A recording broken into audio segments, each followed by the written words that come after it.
Hi guys, for today's tutorial I'm going to show you how to do this spooky Halloween design. You'll need a thin art brush, a small piece of makeup wedge. The polishes I've used are pictured here and I'll also list them below. To create the gradient background you'll need a piece of makeup wedge.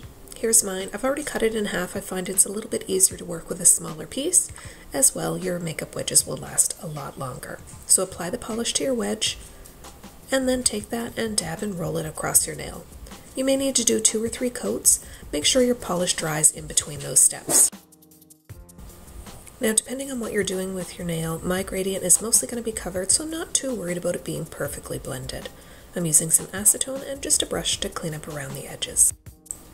So you'll see I've already gotten a head start on my swirly background. I'm using my thin art brush and just a black polish. In my case, I'm using a matte polish. I do find it a little bit easier to work with.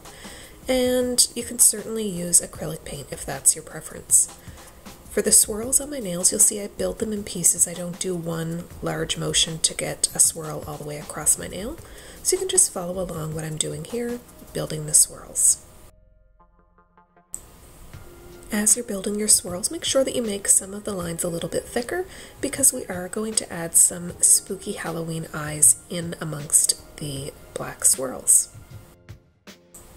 The idea for this design came from searching some Halloween fabrics online, and when I saw this pattern I knew I wanted to replicate it on my nails, so hopefully you'll like this one. For a design like this, I just typically build the swirls and kind of figure out where I want them as I go. I do have a general idea that I want to leave some space behind to add a cat on one nail and a spider on the other. And with a design like this, you can try to do every nail the same, or you can do what I've done, which every nail is a fair bit different. So here's kind of a look at where it stands now. I've left a space on my middle finger for a cat and my index finger for a spider. So on my ring finger, I wanted to add a spider. So you'll see I just create the web hanging down first. I create an oval shape for the spider's body. And now I'm using that same thin art brush again, and I'm just adding some legs on the spider, and I'm just doing a very gentle stroke of my brush so that the lines aren't too thick.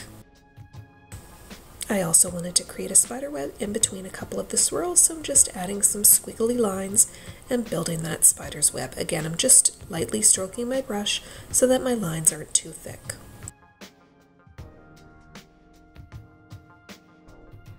Moving on to my middle finger, I'm now ready to add my black cat.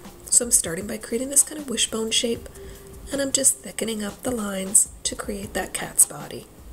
I add an oval for the head, and then I go back in and touch up the body again. It's better to start out with a smaller shape and build to it to the size that you want. It's a lot easier than going back and having to try to make something smaller. You're going to add your 2 cat's ears and then some cat's whiskers. There's a link below to a previous cat's tutorial I've done, and you can have a look at that, change up the background and make it a Halloween design as well. The next piece on the cat is the cat's tail, and now you can see that basically this whole design is a black cat's tail. And that's what I love about this design. You don't really realize that's kind of what it's based on until you see the cat on the nail. We're going to go in and add white spots with your white polish now. This is replicating the eyes, and you'll see I've done that on all of my nails and just added them in amongst the swirls. Don't forget to give your cat a little nose as well. And now to add some color to those eyes, I've taken this slimy green and I've filled in all of the white eyes with that polish color. The last step is just to take that little spot for the nose and make it pink. Now I did need to go in and touch that up with black because I made it a little bit too big. And finally we're going to add some black lines in amongst all those spooky eyes. And there you have it. Your nails are done. I've done basically the same design on my thumb. So allow everything to dry fully before applying your top coat. Thanks guys, I do hope you liked this tutorial. Please leave me some comments below, thumbs up, and new subscribers are always welcome.